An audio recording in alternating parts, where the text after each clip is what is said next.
आज के शो में।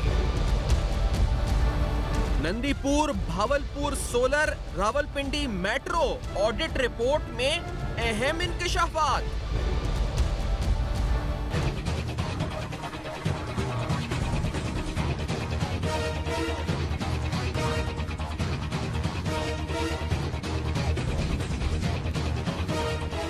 ऑडिट रिपोर्ट में बेज़ाब्तिगियों की निशानदेही, क्या शहबाज शरीफ के लिए मजीद मुश्किलात। नैब में अहम शख्सियात की तलबी, बयानात कलमबंद, वादा माफ गवाह भी तैयार। अस्सलाम वालेकुम। पस पर्दा हक़ाइक़ सनसनीखेज़ इंकशाफात प्रोग्राम बेनकाब में हूँ आपके साथ सैफान खान। इंतहाई अहम मामला आपके सामने आज रखेंगे। ये ऑडिट रिपोर्ट से मुतल्लिक हैं, कुछ इसमें स्पेशल ऑडिट रिपोर्ट्स हैं जो सामने आई कुछ दिन कबल, और इन ऑडिट रिपोर्ट्स के अंदर निशानदेही हुई बेज़ाब्तिगियों की, एम्बेज़लमेंट की, मुबैना फाइनेंशियल इर्रेगुलरिटीज़ की, जो कि सूबे पंजाब के कुछ स्पेसिफिक पावर प्रोजेक्ट्स में हमें नज़र आई। कुछ ऐसे मनसूबे जो कि पिछली हुकूमत के दौर में शुरू हुए, लेकिन इस वक्त ताहाल वो प्रोजेक्ट्स अमली तौर पर वो पावर सिस्टम में नेशनल ग्रिड पे नहीं डाल पा रहे, जिसकी वजह से जो इस वक्त लॉसेस सफ़र करने पड़ रहे हैं। चीदा आपके सामने रखते चलते हैं। 3 ऑडिट रिपोर्ट्स की आज हम बात कर रहे हैं। 3 अहम ऑडिट रिपोर्ट्स आपके सामने बेनकाब कर रहे हैं। सबसे पहले बात हो जाए भावलपुर सोलर यानी कायद-ए-आज़म सोलर पावर प्लांट के 100 मेगावाट प्लांट की, जिसके बारे में एक ऑडिट रिपोर्ट सामने आती है जिसमें बताया जाता है जी कि इसका इंजीनियरिंग कॉन्ट्रैक्ट, इसका procurement contract, construction operation contract देने में मुबैना तौर पर बेज़ाब्तिगी हुई।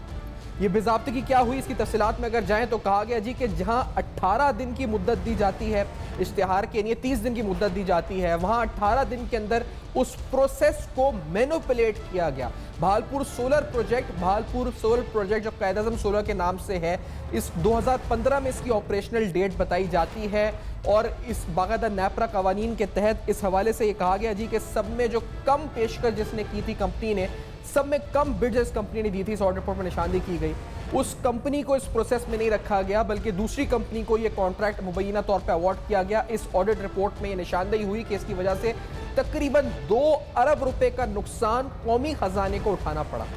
यह कायद-ए-आज़म सोलर पावर मंसूबा शहबाज शरीफ साहब का।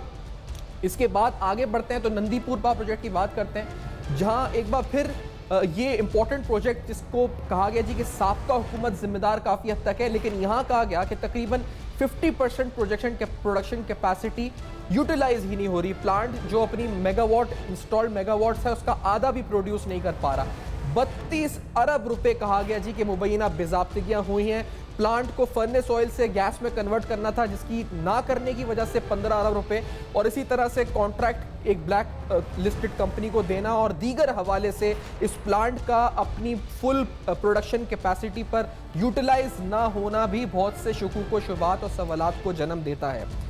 नंदीपुर पावर प्रोजेक्ट भी एक इम्पॉर्टेंट पावर प्रोजेक्ट है, और यकीनी तौर पर हम जानते हैं कि पंजाब हुकूमत, वज़ीर आला पंजाब इम्पॉर्टेंट किरदार अदा करते रहे इन तमाम पावर प्रोजेक्ट्स के हवाले से। और एक और अहम मनसूबा जो कि जिसकी ऑडिट रिपोर्ट की निशानदेही ना सिर्फ ऑडिट रिपोर्ट पे बल्कि अपोजिशन ने भी इस पर काफ़ी हद तक अपने कार्ड्स प्ले किए। पाकिस्तान तहरीक इंसाफ के चेयरमैन इस पर तनकीद करते हुए नजर आए। बात हो रही है रावलपिंडी मेट्रो मंसूबे की। मेट्रो मंसूबे में कहा गया कि तकरीबन 5 अरब रुपए तक की बेज़ाब्तिगी की इस पर किस्से सामने आए, और अब मजीद कहा गया जी कि तकरीबन 22 करोड़ रुपए इजाफी घपलों का इंकशाफ हुआ है। जो ऑडिट रिपोर्ट तैयार की गई, इसे बताया गया जी कि मेट्रो बस मंसूबे में तयशुदा नर्ख में इजाफे से 1.5 अरब रुपए का नुकसान हुआ। लैंड एक्विजिशन कवानीन की खिलाफ वर्जियां भी की गई। तकरीबन मजमूई तौर पर बताया जाए तो 5 अरब 18 करोड़ रुपए का नुकसान कौमी खजाने को या बेज़ाब्तिगी की सूरत में निशानदेही Rawalpindi Islamabad metro bus service पे हमें आती हुई नजर आई। ये 3 अहम रिपोर्ट्स क्या शहबाज शरीफ साहब के लिए घेरा तंग हो रहा है, इन तमाम मामलात पर सवालात भी उठाएंगे। इन 3 अहम इंकशाफ भरपूर रिपोर्ट्स पर मजीद तज्जिया तबसरा और इसका इम्पैक्ट क्या होगा, और फिर यकीनी तौर पर सब में अहम बात आशियाना इकबाल, जहाँ 2 वादा माफ गवाह तैयार हो गए। वो 2 वादा गवाह कौन हैं और उन्होंने क्या कहा है नैब को, आपको बताएंगे इस ब्रेक के बाद। बेनकाब देखिए।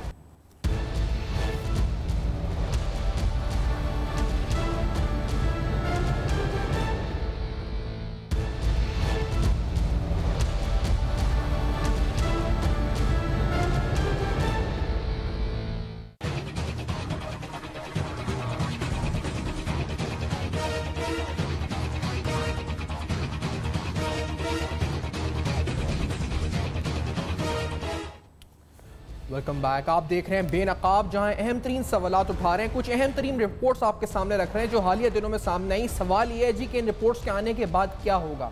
मैंने आशियाना इकबाल का जिक्र किया था, 2 अप्रूवर्स का जिक्र किया था, लेकिन पहले भावलपुर सोलर पावर प्रोजेक्ट, इस रिपोर्ट में अहम तरीन 1-2 लाइन्स रखकर फिर आपके सामने, अपने पैनल के सामने हम उनसे तज्जिया उनका हासिल करने की कोशिश करेंगे कि उसमें कहा गया जी कि the last date of submission of bids was November 19, 2013। ये 100 megawatt power plant Quaid e Azam solar power की बात हो रही है। The response time in this case was only 18 days, और वैसे normally the response time is almost 30 days. अब इसमें रिपोर्ट में आगे लिखा गया the audit says that due diligence process started after technical and financial evaluation just to provide an opportunity to the second lowest bidder, or which was against the PEPRA rules, the procurement rules. अब second जो bidder था उसकी bid थी $226 million, और जो सब में lowest bidder था वो bid थी $205 million। तो जो second successful bidder था उसको बिड, यानी वो जीत गया बिड ये, और मैनिपुलेट किया गया उस प्रोसीजर को according to this audit report, जिससे कौमी खजाने को नुकसान हुआ। राजा आमिर अब्बास साहब, साबिक डिप्टी प्रोसिक्यूटर जनरल नैब, माहिर कानून है मुमताज़, मौजूद है इस्लामाबाद स्टूडियोज़ में, हमारे साथ मौजूद हैं। अख्तर बुलंद राना साहब, आप खुद साबिक और पाकिस्तान है, मुल्तान से साथ मौजूद हैं। दोनों शख्सियात बहुत बहुत मुअज़्ज़ज़ और बहुत शुक्रिया आपने ज्वाइन किया है। राजा साहब, ये तो जो प्रोक्योरमेंट कॉन्ट्रैक्ट है, ऑपरेशनल कॉन्ट्रैक्ट है, कंसल्टेंसी कॉन्ट्रैक्ट है, जिस तरह से कायद-ए-आज़म सोलर पावर की इस रिपोर्ट में निशानदेही हुई है, it is shocking for me at least. आपकी नज़र में राय साहब क्या लगता है आपको, क्या होगा इस, नैब क्या कर सकती है, क्या होगा इस केस का? देखिए, मुझे तो ऐसे लगता है कि यही वो वजूहात हैं कि वो सीएम पंजाब जो से पिछले 10 दिन से उनका पता ही नहीं वो कहाँ पे है और इंग्लैंड में, लंदन में क्या कर रहे हैं। ये बड़ी इंपॉर्टेंट चीज़ें हैं, ये एक सोलर प्लांट की बात नहीं। मैं तो समझता हूँ कि नैब को चाहिए कि पिछले 5 या 10 साल में जितने भी ये कॉन्ट्रैक्ट्स, उसमें एक लोअर लेवल रख लें कि जी 10 बिलियन या 5 बिलियन, उससे ऊपर के जितने भी हैं, अगर आप उनको एनालाइज करेंगे तो आपको पता चलेगा कि जो उसमें जिस किस्म की बिडिंग हुई है और जिस तरीके से पेपरा को उन्होंने बिल्कुल उठा के डस्टबिन में फेंक दिया है, और ये जो दिए गए हैं ये टोटली अगेंस्ट है, ये टोटली अगेंस्ट प्रोक्योरमेंट रूल्स हैं, ये टोटली अगेंस्ट उन फर्म्स के हैं कि जो जेन्युइन फर्म्स थी, जिनको ये कॉन्ट्रैक्ट मिलने चाहिए थे, उनको नहीं दिए जाते थे। ये वही आपने बात की कि आशियाना में एक कैटेगरी 4 का जिसको 1.5 करोड़ का देना था और उसको उठा के 14 बिलियन का उन्होंने प्रोजेक्ट दे दिया। तो ये हरकत तमाम उसमें आई हैं। अब हो क्या रहा है, अब हो ये रहा है कि इन डॉक्यूमेंट्स को इधर उधर किया जा रहा है, इन किस्म की कंपनीज को छुपाया जा रहा है। तो लेट्स स्टार्ट, ये एक एक करके भी अगर स्टार्ट होगा तो ये इतने ज़्यादा प्रोजेक्ट्स आ जाएंगे कि मैं समझता हूँ एक नैब नहीं, यहाँ पे 3 नैब चाहिए। लेकिन बेशक आप 3 नैब ले आइए और इन चीज़ों को खुदारा इनका एक सिर्फ इंक्वायरी की हद तक मत रखिए कि जी इंक्वायरी ऑथराइज होगी, इंक्वायरी ऑथराइज होगी। लेट्स प्रोसीड फर्दर और इसमें इन्वेस्टिगेशन कीजिए और इसमें फास्ट ट्रैक पे इन्वेस्टिगेशन कीजिए और इसमें कल्प्रिट्स से पैसा निकलवाइए और उन्हें सजा दीजिए। सही है। तो सर, ये जो आपने जो बात की बड़ी अहम है, क्योंकि बहुत सी इंक्वायरीज इन्वेस्टिगेशन स्टार्ट हो रही है, रोजाना प्रेस रिलीज आती है, उसमें 4, 5, 6, 7 नई इंक्वायरीज स्टार्ट हो जाती हैं, लेकिन इवेंचुअली हम देख रहे हैं कि बहुत से मामला नए खुल रहे हैं। इतनी कैपेसिटी भी है नैब की नहीं है, तो हम ये हमारे जहनों में ये सवाल भी आता रहा है साहब, ये क्या हो क्या रहा है आखिरकार? रोज नई इंक्वायरी, रोज नया इन्वेस्टिगेशन, रोज नई कंप्लेंट वेरिफिकेशन। देखिए, मैं तो खुद ज़ाती तौर पर ये समझता हूँ कि ये इतना ह्यूमनली, क्योंकि उनकी जो ह्यूमन रिसोर्स है उसको मैं जानता हूँ, कितने आपके पास इन्वेस्टिगेटर्स हैं, वो एक दिन में कितनी, ये देखिए ये वाइट कॉलर क्राइम की जो इन्वेस्टिगेशन होती है, ये कोई ऐसी इन्वेस्टिगेशन नहीं होती कि आपने पिस्टल बरामद कर लिया, आपने खून आलूद मट्टी बरामद कर ली, या आपने 164 का बयान करवा लिया तो ये वाइट कॉलर क्राइम को साबित करने के लिए it's a very tedious, hectic, और इसमें बड़ी एफर्ट्स करनी पड़ती हैं। तो इनको चाहिए कि एक लिमिट रखें कि जी ये बिलियंस ऊपर से शुरू कर दें, जो मेगा प्रोजेक्ट्स हैं उनको एक एक करके उठाएं और उनको अल्टीमेट उसकी तरफ ले जाएं कि बनिस्बत इसके कि ऑप्टिक्स तो नज़र आती है हमें इंक्वायरीज़ के लेवल पर, लेकिन इंक्वायरीज़ के बाद आप ये देख लीजिए कि पिछले के 4 या 5 माह में ज़रा चेक करके थोड़ा वर्कआउट कीजिए कि कितने नए रेफरेंसेस दाखिल हुए हैं। असल बात होगी कि इनके बाद कोई रेफरेंस भी फाइल हो रहा है या इंक्वायरीज के बाद ये फिर डिले हो रहा है। सही। अच्छा, एक और अहम मंसूबा जो नंदीपुर पावर मंसूबा है, जिसके ऊपर कहा गया जी कि तकरीबन 32 अरब 28 करोड़ रुपए कि इसमें बेजाब्तियां सामने आई हैं। अब नंदीपुर मंसूबे के हवाले से हम जानते हैं कि पिछली हुकूमत फाइल किस तरह रोकी गई, बहुत सारे सवाल खुद शहबाज शरीफ साहब बतौर वज़ीर आला उठाते हैं, लेकिन इस मंसूबे में इसमें बात ये की गई कि जो 425 मेगावाट है इसमें से आधा मेगावाट ये मंसूबा पैदा कर रहा है। जब ऑफिशियल से ऑडिट रिपोर्ट में लिखा है, पूछा गया कि क्यों नहीं पैदा कर रहा, तो जवाब सही नहीं दिए गए। इसी तरह से $30 लाख नमूदो नुमाइश में खर्च किए गए, जो बिल्कुल कहा गया ऑडिट रिपोर्ट में कि जिसकी जरूरत नहीं थी, नमूदो नुमाइश में खर्च किए गए $30 लाख। फर्नेस ऑयल पे कन्वर्ट नहीं किया गया प्लांट। अब ये 2 पावर प्लांट्स की बात है। अख्तर राणा साहब, आपने तो IPPs के 480 अरब आइडेंटिफाई किए थे। सर, ये जो पावर प्लांट्स कॉन्ट्रैक्ट दिए गए हैं, नंदीपुर हो, कायद-ए-आज़म सोलर हो, ये आपकी ऑडिट रिपोर्ट्स दिया शॉकिंग। अख्तर राणा साहब, आपको क्या लगता है इस पर what should be the action now? Akhtar साहब जी, बिस्मिल्लाहिर्रहमानिर्रहीम। जैसे हमारे दूसरे पैनलिस्ट राजा साहब कुछ फरमा रहे थे, बात यह कि भाई आप बेनकाब इस प्रोग्राम के तहत किए जा रहे हैं। ऑडिटर जनरल ऑफ पाकिस्तान अपनी ऑडिट रिपोर्टें जो है ना वो छाप के और कमरे भर रहा है जी। और इनका जो हशर है, चाहे वो पब्लिक अकाउंट्स कमेटी हो या मुतलका इदारे हों जहां उन्होंने इन्वेस्टिगेट करना है कि आफ्टर ऑल ये काफ़िला लुटा कैसे। हमने ये बता देते हैं कि ये काफ़िला लुटा है और ये कुछ उसका नुकसान हुआ है। अब इन्वेस्टिगेशन, जैसे राज साहब भी कह रहे थे, और इन्वेस्टिगेशन जिस इदारे के पास है, आप और मैं ये बातें बता सकते हैं। इस बताने के एवज हम नौकरियां भी खो सकते हैं, लेकिन अगर उनके खिलाफ कोई प्रॉपर इंक्वायरीज, इन्वेस्टिगेशन और मंतकी अंजाम तक ना पहुंचाया जाए और जो भी उसमें मुतलका जो भी शख्स हो जी, वो मैं हूँ, आप हूँ, कोई हो, अगर उनके खिलाफ कोई ऐसी इंतज़ामी या कार्रवाई नहीं की जाएगी तो फिर भाई ये रिपोर्टें बस रिपोर्टें ही रहती हैं। बड़े बड़े खूबसूरत सहाने से अल्फाज हम भी लिखते हैं, लच्छेदार, उसमें ऑडिट रिपोर्ट में भी आते हैं, इन्वेस्टिगेशन में भी आते हैं। मैं एक चीज आपसे पूछना लेकिन चाह रहा हूं, अगर होता कुछ नहीं है। ये आप बिल्कुल ठीक कह रहे हैं और ये आवाम के जहन में भी यही सवाल है। लेकिन सर मुझे बताएं, क्योंकि जैसे मिसाल के तौर पे इस रिपोर्ट में आप खुद ऑडिटर जनरल रहे, लिखा गया जी कि 18 दिन का जो बिड टाइम रखा गया, रिस्पॉन्स टाइम रखा गया, जो नॉर्मल प्रैक्टिस में 30 दिन होता है। अब इसके बाद वो कुछ और चीजें आइडेंटिफाई करते हैं कि कंसल्टेंट को जो हायर किया गया या इसी तरह से जो दीगर ऑफिशियल्स हायर किए गए, the consultant audit is of the view that the consultant provided important and vital information to the company which created a strong case of conflict of interest, hence the entire expenditure of 82 million incurred on hiring of consultancy services is considered irregular and non-transparent। Sir, ये नैब की शिकों में या फिर कवानीन के लिहाज से कितनी स्ट्रॉन्ग रिपोर्ट है, अगर मैं जो पढ़ रहा हूं आपके सामने? अख्तर राणा साहब भाई मैं आपको ये बताऊं कि नैब चूँकि एक इन्वेस्टिगेशन का इदारा है जिसने देखा है कि किसने अपने अख्तियारात का नाजायज़ इस्तेमाल किया है या मुल्क को नुकसान पहुँचाया है। लेकिन अगर ये ऑडिट रिपोर्ट से उनको कोई मालूमात या कोई मदद मिल रही है तो ये तो एक आइनी इदारा उनको स्ट्रेंथन कर रहा है जी। और ये ऐसा इदारा है जिस पे ठप्पा लग जाए वो आसानी से नहीं धुलता, उसको सीरियस लेना पड़ता है कि ये जिन्होंने भी लिखा है वो इसके लिए मजाज हैं। ऐसी है जैसे मजाज अदालत का कोई फैसला आ जाए तो वो फिर माना जाता है। ऑडिटर जनरल ऑफ पाकिस्तान खुद इस रिपोर्ट को साइन करता है और प्रेसिडेंट को भिजवाता है, मीनिंग देयर बाई इसमें अब इफ एंड बट्स और आए बाएं शायद नहीं होती।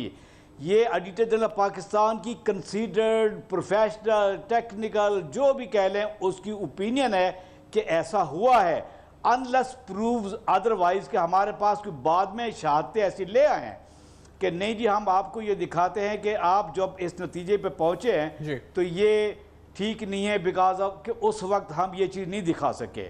बाकी रह गया, मैं आप जो सवाल पर्टिकुलर प्रोजेक्ट्स का आपने उठाया है, एक होता है ऑडिट ऑफ सैंक्शन कि किसने ये सैंक्शन दी, उसकी मंजूरी दी। देखना यह है कि क्या वो कंप्यूटर अथॉरिटी थी, मजाज थी या गलत उसने दिया। एक सबसे बड़ा अच्छा जो होता है वो ऑडिट ऑफ प्रोप्राइटी होता है। प्रोप्राइटी से मुराद में आम लफ्ज़ों में कॉमन लोगों को समझाने के लिए यह है कि क्या अगर आपके पास ये पैसे होते और आप अपनी जेब से ये प्रोजेक्ट कर रहे होते तो क्या ऐसे ही इसका इस तरह हशर करते? यकीनन नहीं। मैं अपनी जेब से करूँगा, छान फटक के करूँगा।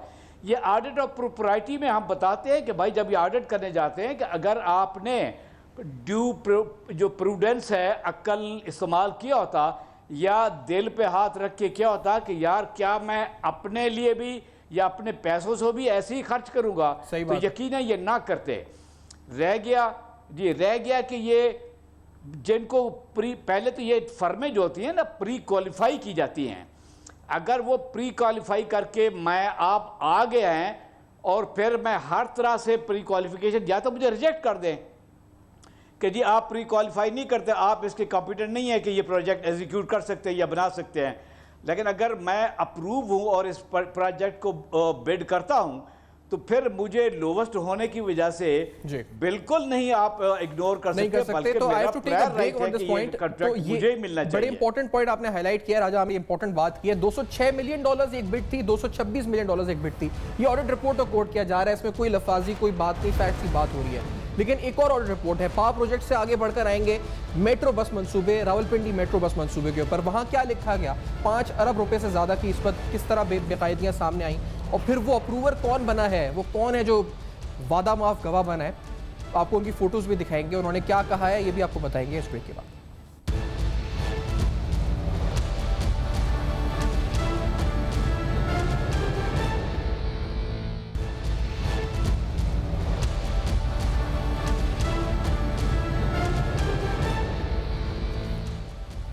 Welcome back. आप देख रहे हैं बेनकाब, जहां अहम तरीन रिपोर्ट्स आपके सामने रख रहे हैं। ये ऑडिट रिपोर्ट्स हैं, स्पेशल ऑडिट रिपोर्ट्स हैं। Nandipur power project, Quaid Azam solar power project, Rawalpindi metro, जिस पर हम आएंगे। लेकिन उससे पहले आशाना इकबाल, 14 अरब रुपए का जो स्कैंडल जो सामने आया, जिस पर नैब इन्वेस्टिगेशन कर रही है। कॉल अप नोटिस, समातें, समन्स और मुख्तलिफ लोगों की तलबी पेशियाँ हो रही हैं।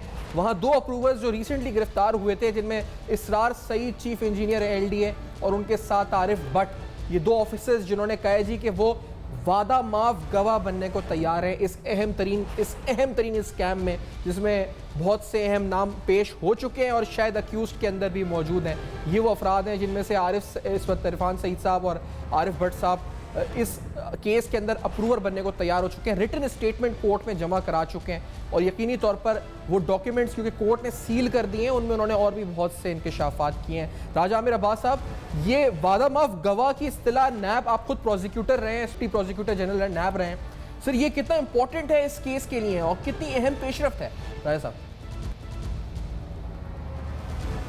देखिए, वादा माफ गवाह या नैब में जिसको हम अप्रूवर कहते हैं, नैब का एक सेक्शन है जिसके तहत चेयरमैन नैब को ये इख्तियार हासिल है कि किसी भी ऐसे शख्स को अगर वो किसी भी वाइट कॉलर क्राइम के बारे में ये हक़ाइक़ बताता है कि जनाब मैं आपको बताता हूँ कि मैं क्या करता था, फिर मेरे करने के बाद ये पैसा कहाँ जाता था और इसका अल्टीमेट बेनिफिशरी कौन था, मैं आपको इस पूरे क्राइम की डिटेल दे दूँगा, लेकिन उसके बदले में आप मुझे फिर पार्डन ग्रांट कर देंगे, मुझे माफ़ी दे देंगे और मैं आपके विटनेस के तौर पर इस केस में प्रोसिक्यूशन के गवाह के तौर पर शामिल हो जाऊँगा।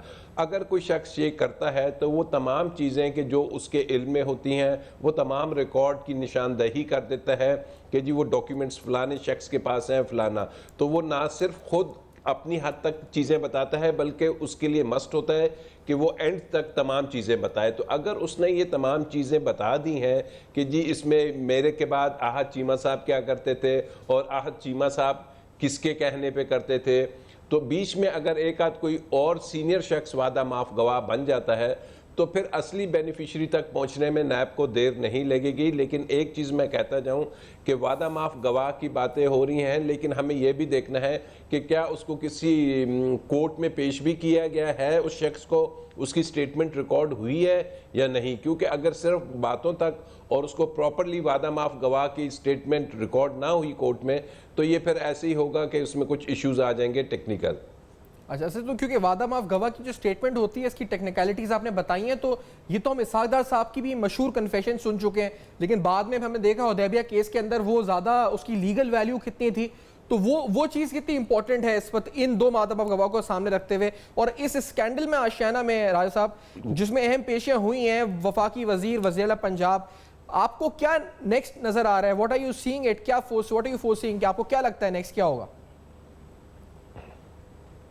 सफियान, इसीलिए मैंने उसी तरफ इशारा किया था कि उसकी जो लीगल तमाम रिक्वायरमेंट्स हैं वादा माफ गवाह की, क्योंकि हमारे सामने आना चाहिए कि फलानी तारीख को उसको लेके गए हम कोर्ट में ये स्टेटमेंट उसने रिकॉर्ड करा दी है, अब वो स्टेटमेंट वापस आ गई है और उसको वादा माफ, सिर्फ ये कि जी हम सुनी सुनाई बात पे ना जाएं।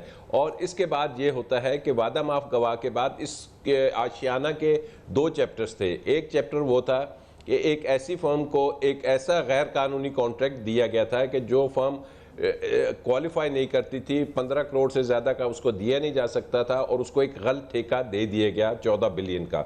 और इसका चैप्टर 1 ये था कि एक ऐसा कॉन्ट्रैक्ट जो शख्स क्वालिफाई करता था, चौधरी लतीफ़ एंड सन्स, उनका कॉन्ट्रैक्ट कैंसिल हुआ। वो क्यों कैंसिल हुआ, किसके कहने पे कैंसिल हुआ? क्योंकि ये एक कोऑपरेटिव ये जो सी थी कंपनी थी, ये कोई सरकारी इदारा नहीं था, पंजाब लैंड डेवलपमेंट वाला।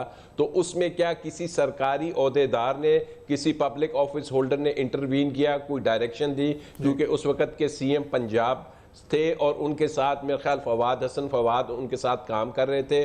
तो अगर ये चीज़ें रिकॉर्ड पे आ जाती हैं कि जी उनके कहने पे, उनकी डायरेक्शंस पे ये तमाम कॉन्ट्रैक्ट्स कैंसिल हुए, अगर ये रिकॉर्ड पे आ गया और इसका एविडेंस मिल गया तो फिर वो भी इसमें इन्वॉल्व हो जाएंगे। सही। अच्छा, एक और बात राजा साहब इंपॉर्टेंट, क्योंकि ये मामला जो सामने आया वो रावलपिंडी मेट्रो के हवाले से, ये वो प्रोजेक्ट्स हैं जिनके बारे में गवर्नमेंट अपनी इलेक्शन स्ट्रैटेजी में इसका अहम हिस्सा रखती है। मेट्रो का जिक्र होता है, लाहौर मेट्रो, मुल्तान मेट्रो, हम सब जानते हैं याबे टेक्नोलॉजी वो मामला। रावलपिंडी मेट्रो के हवाले से जो रिसेंट ऑडिट रिपोर्ट सामने आई, इसमें जो तकरीबन 2 अरब 26 करोड़ रुपए कहा गया, 2.26 billion rupees was according to the special report, audit report special जो है, अननेसेसरी कंस्ट्रक्शन मटेरियल, गैर ज़रूरी जो कंस्ट्रक्शन के लिए मटेरियल खरीदा गया, तकरीबन 2.25 अरब रुपए उस पर खर्च किए गए। इस ऑडिट रिपोर्ट में लिखा गया जी के 39 crore rupees were paid for the illegal occupants of the public property और 27 crore was spend in services head before the flying of the buses, it stated. यानी तकरीबन 5 अरब रुपए का कहा गया मामला है और 22 करोड़ रुपए इजाफी अखराजात मजीद जिसकी निशानदेही की गई। और इसके साथ साथ मेट्रो बस मंसूबे में लैंड एक्विजिशन कवानीन के खिलाफ वर्जियां भी की गई। राय साहब, ये मामला आप समझते हैं कि it is one more scandal, एक और चीज़ सामने आ चुकी है? देखिए, definitely it's a big scam जब ये चीज़ें सामने आ रही हैं कि लैंड एक्विजिशन एक्ट के तहत आपने गलत उसमें एक्वायर कराया, गलत आपने इसमें अवार्ड्स दिए, गलत लोगों को जो खुद वहाँ पे इलीगल ऑक्यूपेंट्स थे, इंक्रोचमेंट्स करके बैठे थे, और अगर आप में से वहाँ का कोई एमएनए या कोई सियासी बंदा आके कहता है कि जी इन लोगों को उठाने के लिए इतने पैसे चाहिए, तो फिर ये तमाम चीज़ें अभी तो ऑडिट रिपोर्ट की शक्ल में हैं। ऑडिट रिपोर्ट की शक्ल में कोई इसमें कन्विक्शन नहीं हो सकती, कोई रेफरेंस फाइल नहीं हो सकता। इसके लिए आपको एविडेंस रिकॉर्ड करना पड़ेगा ग्राउंड पे जाके, इसके लिए आपको विटनेसेस रिकॉर्ड करने पड़ेंगे, इसके लिए आपको इन्वेस्टिगेशंस। तो मैं सफियान वही बात दोहरा रहा हूँ कि आप ही के चैनल पे बैठी हुए आज से कोई 6 माह कबल कभी हम सीएम बलूचिस्तान की वो रहसानी साहब के केस देख रहे थे, कभी किसके केस देख रहे थे, लेकिन अभी तक कोई रेफरेंस सामने नहीं आ रहा कि जी उनको पकड़ के जेल में डाल दिया गया है या कोई उस केस में अरेस्ट हुए हैं। सिर्फ ये पहले दिन 2 रोज़ 4 रोज़ के बाद इंक्वायरी ऑथराइज होगी, उसके बाद फॉलो अप जोन सा है वो इन तमाम केसेस का करना मस्ट है। और मैं समझता हूँ कि उसके लिए नैब की कैपेसिटी कम है और उसके लिए बड़े सीरियस एफर्ट्स चाहिए। अदरवाइज कुछ अरसे बाद चले ये चेयरमैन हैं, कल को ये चेयरमैन चले जाते हैं, टाइम फ्लाइज, कोई और फिर चौधरी कमर जमान आ जाता है, तो ये तमाम चीज़ें फिर धरी की धरी रह जाएंगी। सही। और आपकी नज़र में अख्तर राणा साहब, ये जो तीनों मामलात ऑडिट रिपोर्ट्स की सूरत में हम रख रहे हैं सामने, जिसके अंदर ज़्यादातर कॉन्ट्रैक्ट्स किस तरह अवार्ड हुए, बिडिंग प्रोसेस को किस तरह मैनिपुलेट किया गया, लोएस्ट बिडर के बजाय आप सेकंड लोएस्ट बिडर को कॉन्ट्रैक्ट दे दिया गया कायदा सोलर पावर में। दूसरा जो रावलपिंडी मेट्रो वाला है, इधर भी आप देखें तो कंस्ट्रक्शन मटीरियल में 2.5 अरब रुपए, 2.25 अरब रुपए, 2.26 बिलियन रुपीज़। और फिर इसी तरह नंदीपुर प्रोजेक्ट के अंदर ब्लैक लिस्टेड कंपनी को कॉन्ट्रैक्ट फर्नेस ऑयल से गैस पे ना कन्वर्ट करने 15 अरब रुपए। सर, ये आपको लगता है ये मेन जो हम देखते हैं कि इसमें मैनिपुलेट किया जाता है कुछ लोगों को फायदा पहुंचाने के लिए?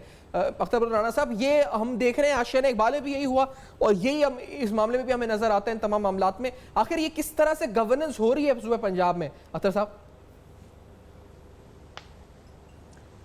सफान, ये आप जो राजा साहब भी कह रहे थे, बात यह है कि अगर हम सिरात मुस्तकीम पे चलते रहे और कायदा कानून के मुताबिक चलते रहे तो हम ये ऐसी बातें आज ना कर रहे होते।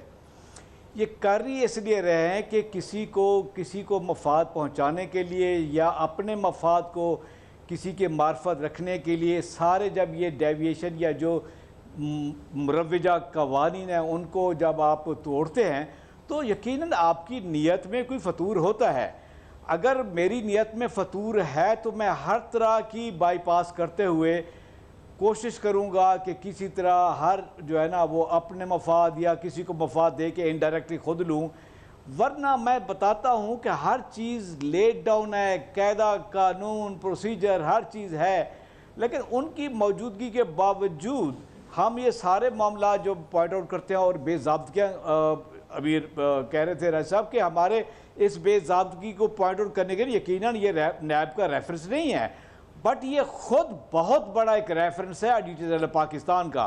वो समझता है कि जो अख्तियार रखने वाले हुक्काम थे उन्होंने जो मुरव्वजा कायदा कानून है उसके हट के ये किया है, वो अब एक्सप्लेन करें कि उसमें कहें जी कि मेरी बदनीति नहीं थी, मेरा इसमें कोई जो है ना वो अपना कोई क्या प्रॉफिट नहीं था या मेरा अपना कोई जाती दिलचस्पी नहीं थी। आपकी बात समझ वरना ये सब करने में जी बिल्कुल आप सही कह रहे हैं, लेकिन ये तो ऑडिट जो रिपोर्ट है उसकी आप बता रहे हैं स्ट्रेंथ क्या है, लेकिन आपने ये जो 480 अरब का आईपीपीएस का मामला दिखाया था कि जिस तरह से वो पेमेंट्स दी गई विदाउट एनी प्री ऑडिट, और फिर ये जो मामला पावर सेक्टर से मुंसलिक हैं ज्यादातर, सर ये पावर सेक्टर में तो फिर बहुत, और अब हम दोबारा सुन रहे हैं कि 80 अरब रुपए के लोन्स लिए जा रहे हैं पे करने के लिए सर्कुलर डेट जो 970 अरब तक पहुंच चुका है।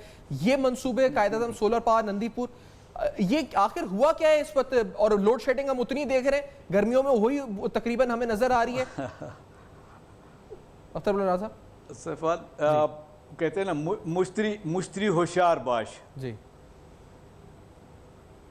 आपको पता है कि पहले हमारे साथ हमारीन के कौम के साथ क्या हुआ है कि इस बहाने कि जी अब ये वरना ये पावर प्रोजेक्ट्स, ये इंडिपेंडेंट पावर जो प्रोजेक्ट्स हैं ये बिजली बनाना छोड़ देंगे तो और जी फ़ौरन इनको जो है ना तमाम कायदा कानून को तोड़ते हुए पेमेंट कर दो।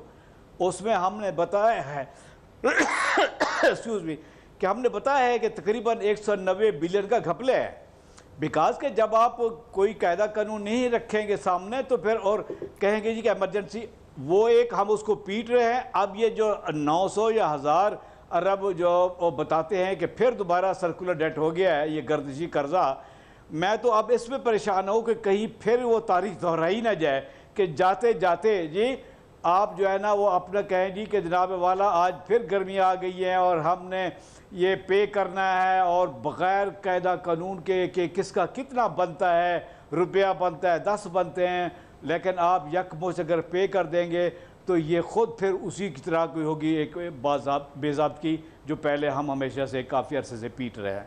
सही। और ये राज साहब आप क्या कहेंगे, क्योंकि ये तो सबके सामने खुद बता रहे हैं कि किस तरह प्री ऑडिट नहीं किया गया और सबको पता है 480 अरब रुपए किस तरह से आगे पे हुए, अब दोबारा पे करने की तैयारी की जा रही है।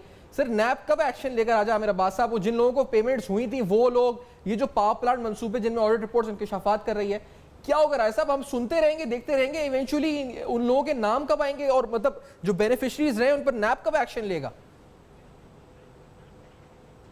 देखिए अब ये नैब की अपनी पॉलिसी मेकिंग है कि मैं देख रहा हूँ कि जो रेंटल पावर केसेस थे वो पिछली गवर्नमेंट में शुरू हुए थे, आज 5 साल चले गए हैं और अगर कोर्ट में भी वो रेफरेंसेस पड़े हुए हैं, लेकिन अगर आपको उसको स्केल पे देखेंगे 1 to 10 के तो वो अभी स्केल 2 तक भी नहीं पहुंचे, अभी 8 पोर्शंस उसके 5 या 6 साल के बाद भी बाकी पड़े हैं। तो इस तरीके से अगर ये काम चलेंगे तो कुछ भी नहीं होगा, ये सिर्फ चीज़ें सामने नज़र आएगी। अदरवाइज इन केसेस को इन्वेस्टिगेट करने का ये तरीका तो दुरुस्त है, लेकिन इसमें जब तक बड़े पैमाने पर अरेस्ट नहीं होंगे, जब तक आप किसी को अरेस्ट नहीं करेंगे तो जो काम आप 10 दिन में करवा सकते हैं, अगर वो अरेस्ट नहीं होंगे तो वो आपके लिए मेरे ख्याल में 1 साल में भी पॉसिबल नहीं होगा। राणा साहब बहुत शुक्रिया आपने ज्वाइन किया। अख्तर राणा साहब आपका बहुत शुक्रिया, आपने जो फॉर फीडबैक आप लिख सकते हैं हमारे ईमेल एड्रेस, फेसबुक पेज और ट्विटर अकाउंट पर। देखते रहिएगा अब तक अपना बहुत ख्याल रखें।